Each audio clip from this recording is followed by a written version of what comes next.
Welcome everyone.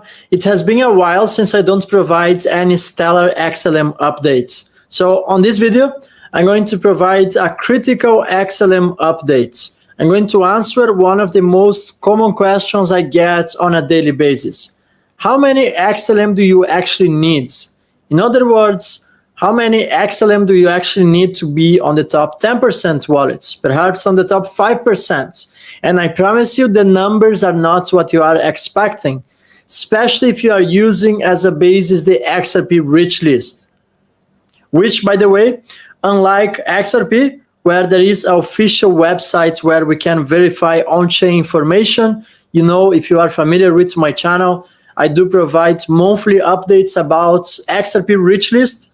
On Stellar, however, there is no official XLM rich list. But I took my time to do an investigation. I actually gathered the on-chain information and I created my own XLM rich list. So we're going to go through that in a second. But before we start this video, if you enjoy this type of content, don't forget to subscribe to my channel. I'm about to pull an article that I wrote a couple of days ago on my Substack. So if you want to see the detailed information with all the facts and figures, you're going to find that on the description of this video. The article is important because it allows me to show you the visualization of the figures that I'm about to present to you on Stellar Network. I gather all of that together. So let's get started.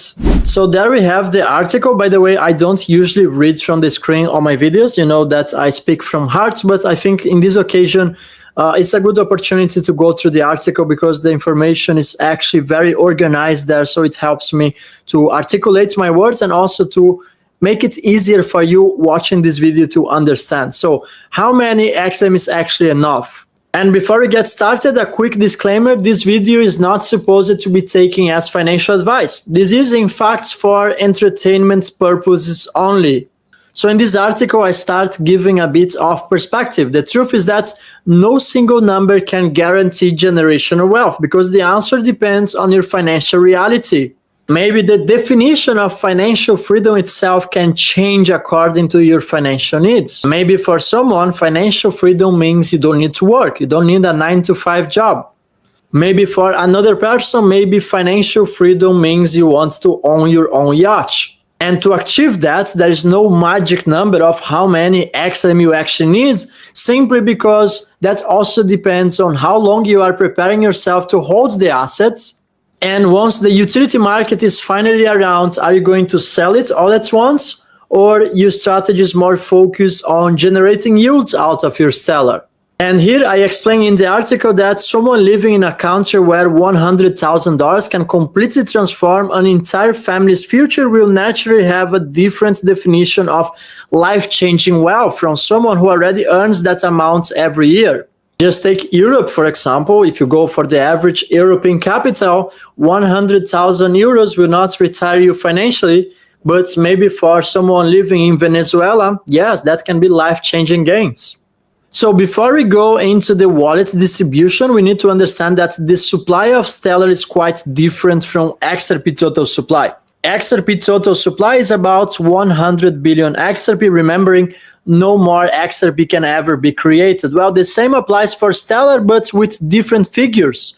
Stellar conducted a massive burn a couple of years ago, so currently Stellar supply is only about 50 billion Stellar XLM, in other words, half of XRP supply. And unlike BTC, no additional XLM can ever be created through mining, so the entire supply has been already pre-mined, if we can call it so.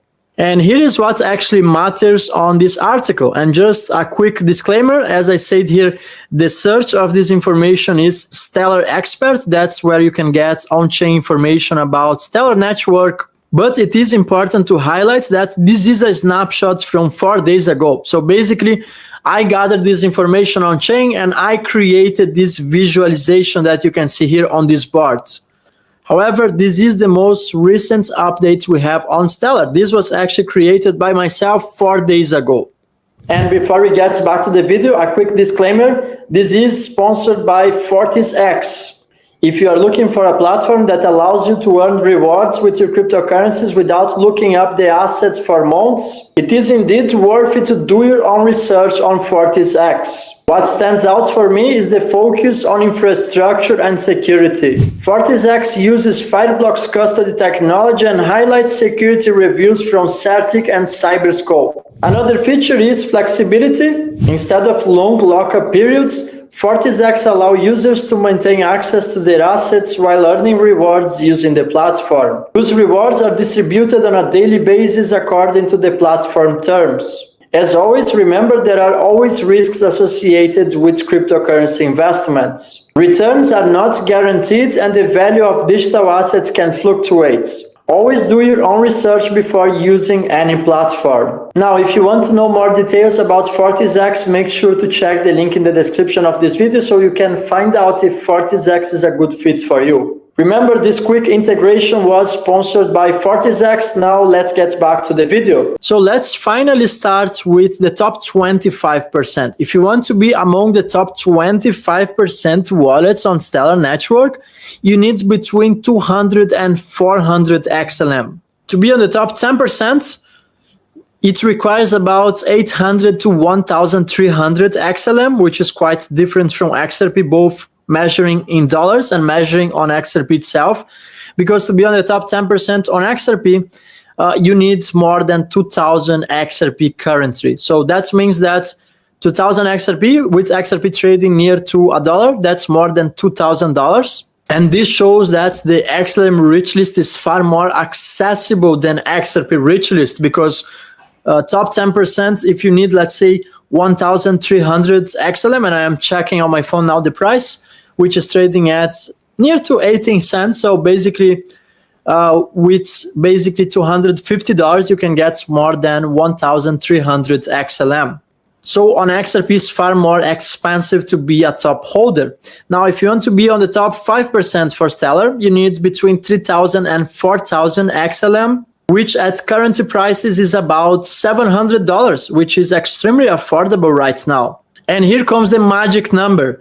To be on the top 1% XLM wallets, all you need is about 16,000 XLM. So in other words, if you have about $3,000 and you can afford to invest on XLM, that would give you more than 16,000 tokens.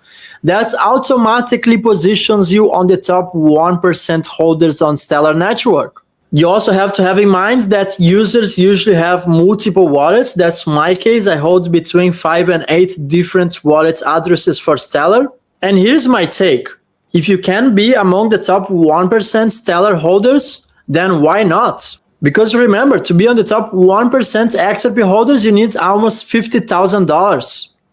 So the XLM rich list is far more accessible than XRP rich list. This is also one interesting piece of information. One analysis from 2025 found that nearly 90% of XLM holders owned fewer than 100 XLM. So here's the big idea. Don't be discouraged if you can afford only 100, 200, 500 XLM, because I know each person's individual financial reality is different. As I said before, maybe someone living in a third world country can't afford to buy 16,000 XLM. I understand that reality. But in each case, just the fact that you are taking the initiative to buy one of the assets that's going to play a pivotal role on the new financial system. And second, if you actually manage to have that asset on chain, in other words, you own the keys for that asset, well, in this case, you are already positioning yourself on the top 0.1% of the world's population. You are outperforming 99.9% of the world's population, because the average person has no idea what Stellar is about. If you ask the average individual about Stellar XLM, their partnerships with Franklin Templeton, if you ask them what means tokenizing assets on chain, they don't even know the answer.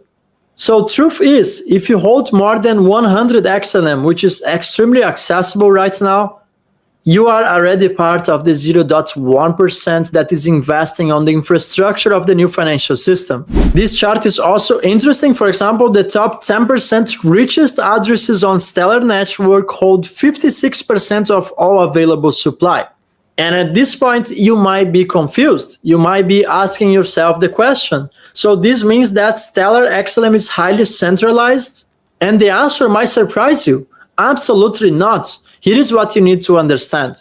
Ownership of tokens doesn't mean control over the network. Just like on the XRP Ledger network, there is a consensus mechanism where decisions must be approved by the majority. In other words, in order to approve an amendment on the XRP Ledger and provide changes on the network, you need consensus of at least 80% of the validators. So Stellar uses the Stellar Consensus Protocol, which is based on the Federated Byzantine Agreements. That means that unlike UNLs on the XRP Ledger, on Stellar, each validator chooses its own quorum, slices the set of validators it trusts. So there's no proof of work, there's no proof of stake. Stellar relies on a consensus mechanism, and unlike BTC, where highly centralized mining pools can actually orchestrate a 51% attack on the network, in this case, ownership of tokens has little to do with control over the network. Actually, has nothing to do with control over the network.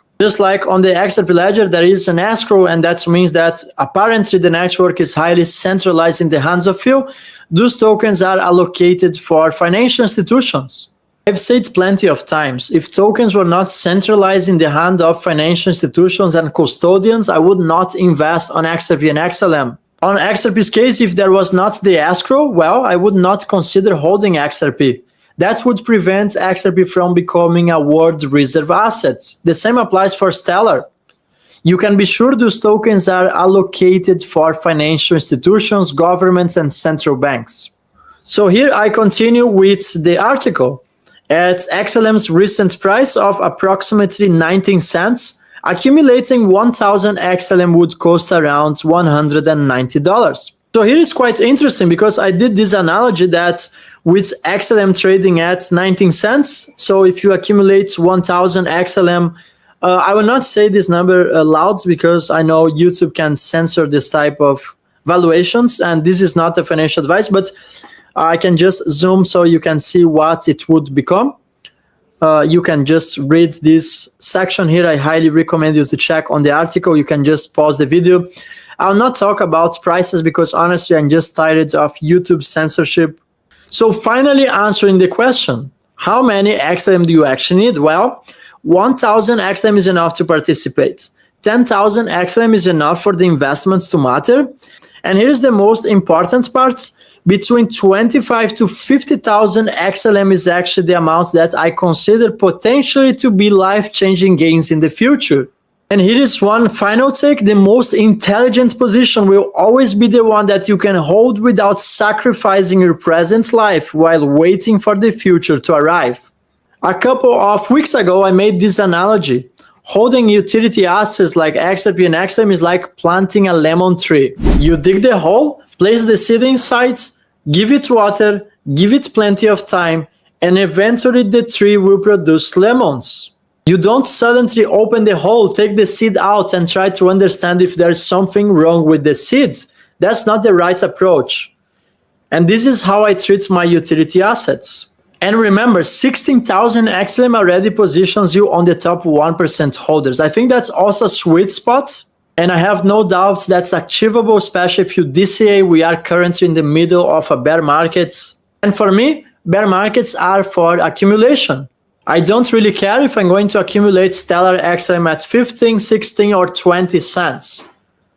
Looking in the future, I don't believe it's going to matter. Think about the ones that bought BTC when it was $1,000 or $2,000. If you simply held it throughout the years and didn't care about price volatility, I am sure you got enough fruits. If you enjoyed this Stellar XLM update, let me know in the comments. Are you bullish about XLM adoption? And most importantly, I want to hear from the real ones that watch the videos until the end. Thank you, everyone. I'm going to see you in the next video.